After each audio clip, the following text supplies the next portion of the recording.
मात्रे स्थितो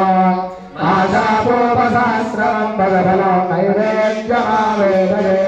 श्री महाकाली महालक्ष्मी महासरस्वती स्वरूपिणे श्री दुर्गा भवानी देव्यै नमः नैवेद्यं भूर्भुवस्वः गायत्र्या अद्युप्रोक्ष्य सत्यन्वर्तेन प्रयुञ्जामि अमृतमस्तु अमृतोपस्तर नमसे ओम प्राणाय स्वाहा ओम अपानाय स्वाहा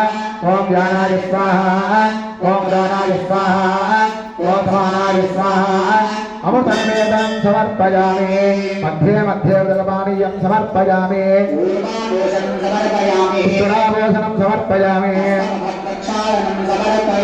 शुद्धागमनीयं समर्पयामि ताम्बूलं ताम् आवह जातवेदो लक्ष्मीमणपदामिनी यस्यां हिरण्यप्रभूतङ्गावादाद्योत्साहान् पुरुषाणः अच्छायेर्नवकेतकेतलनिभैस्ताम्बूलवल्लीदलैः पूगैर्धूरिगुणैः सुगन्धिमधुरैः कर्पूरखण्डोज्ज्वलैः मुक्ताचूर्णविराजितैर्बहुविधैस्ताम्बूलमादोतकैः पूर्णारत्नकलाजगादामुदे यस्तामुदस्तादुमे